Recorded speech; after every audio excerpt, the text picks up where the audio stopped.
यार ये क्वेश्चन जो है वो एक मुझसे पूछा गया और वो ये कि आप लोगों के लिए बेहतर क्या होगा कि आप लोग जर्मन जो है वो अपने होम कंट्री में सीख के आएँ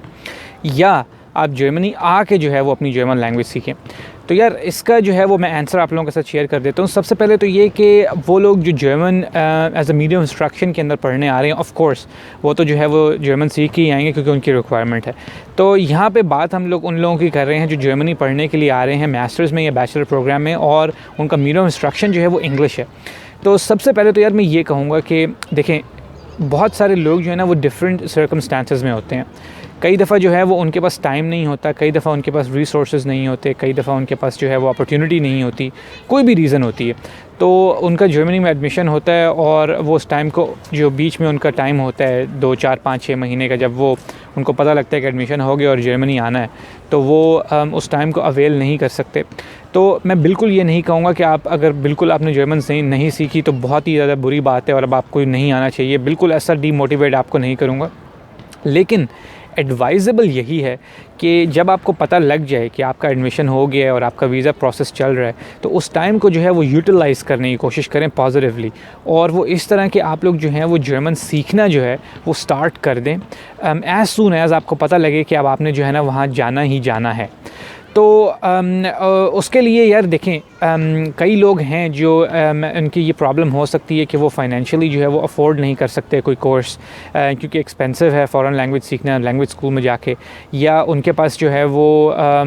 इतना टाइम नहीं है, वो कोई जॉब कर रहे हैं, वो रेगुलरली नहीं जाके सीख सकते, या कोई भी और प्रॉब्लम है कि उनके सिटी में जो है वो लैंग्वेज स्कूल अवेलेबल ही नहीं है, वो चाहते भी हैं तो नहीं सीख सकते। तो देखें, उसकी तो मैं आपको ऑनेस्टली बताऊँ कि मैंने आप लोगों के साथ अभी वीडियो में जो लास्ट वीडियो में शेयर किया है कि जो ऑनलाइन रिसोर्सेज हैं, वेबसाइट्स फ्री, बिल्कुल फ्री ऑफ कॉस्ट जर्मन सीखने के लिए, एटलीस्ट जो बेसिक A1 A2 और आपका इवन B1 लेवल तक जो है वो आप फ्री ऑफ कॉस्ट जो है ना उन वेबसाइट से सीख सकते हैं। तो मेरी आप लोगों से सजेशन और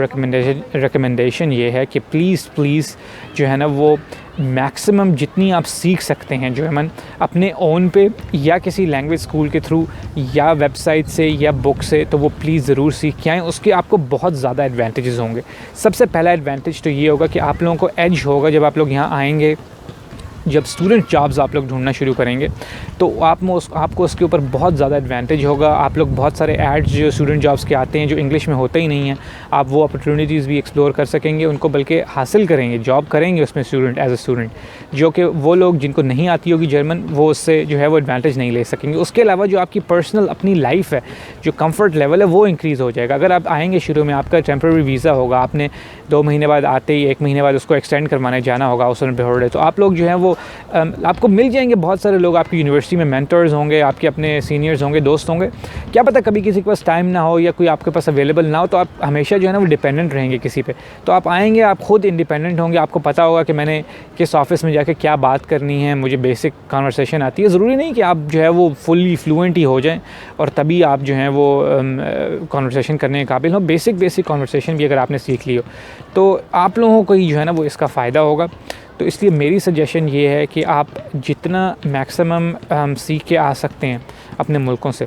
वो आप लोग ज़रूर सीख के आएँ। उसका डेफिनेटली आपको एडवांटेज होगा। उसका एक और बड़ा एडवांटेज ये है कि देखें, आप लोग जब यूनिवर्सिटी में आते हैं ना यहाँ पे, तो जो लैंग्वेज स्कूल्स होते हैं, मोस्टली जो यूनिवर्सिटीज़ होती हैं, यूनिवर्सिटीज़ के अंदर भी जो है ना वो लैंग्वेज स्कूल्स होते हैं, तो वो आपको free of cost of course language courses offer करेंगे।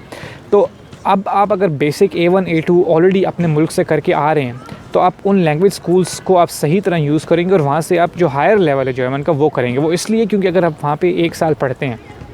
तो आप A1.1 A1.2 वहाँ पे करेंगे, A2 करेंगे, आपकी डिग्री ख़त्म हो जाएगी, आप जॉब मार्केट में चले जाएंगे, आप जॉब ढूंढने में लग जाएंगे, ठीक है, आप स्टूडेंट नहीं रहेंगे। तो आपको जो है वो प्राइवेट लैंग्वेज स्कूल्स में जाके ना वहाँ पे जो है ना वो लैंग्वेज सीखनी पड़ेगी, जो कि काफ़ी ज़्यादा कॉस्टली हो सकता है। तो वहाँ से आप अपनी कॉस्ट जो है ना वो बहुत ज़्यादा बचा सकते हैं अगर आपने ऑलरेडी वो लेवल सीख लिए होंगे और यहाँ से जो हायर लेवल है वो सीख लिया होगा जो फ्री आपका लैंग्वेज स्कूल था। तो इस तरह के बहुत सारे जो है ना आपको छोटे छोटे एडवांटेजेस मिलेंगे। और जब आप लोग अपने फर्स्ट सेकंड सेमेस्टर में होंगे तो आप लोगों को इंटर्नशिप्स अप्लाई करनी होगी, उसके लिए आपका एक्स्ट्रा एज होगा। तो हर तरीके से उसका बहुत एडवांटेज होगा। इसलिए मेरी सजेशन ये है कि जिस चीज़ को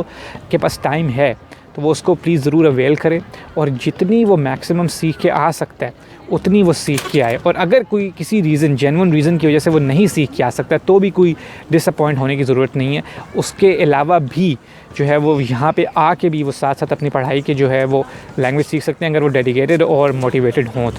तो बस इस वीडियो में मेरा यही आप लोगों को आंसर था इस क्वेश्चन का। और ऑल द बेस्ट आप लोगों के लिए, जो भी जर्मन लैंग्वेज जो भी सीख रहे हैं या वो इस प्रोसेस में है या अभी स्टार्ट करने लेंगे सीखना। तो मैं आप लोगों के साथ रेगुलर जर्मन लर्निंग के लिए जो टिप्स और वीडियोस हैं वो शेयर करता रहूँगा। और वो लोग जो मेरे चैनल पे फ़र्स्ट टाइम आए हैं और उनको मेरी वीडियोस जो हैं वो हेल्पफुल या इन्फॉर्मेटिव लग रही हैं तो प्लीज़ चैनल सब्सक्राइब करना जो है वो मत भूलिएगा। और एंड में मैं यही कहूँगा कि ये वीडियो देखने के लिए बहुत बहुत शुक्रिया।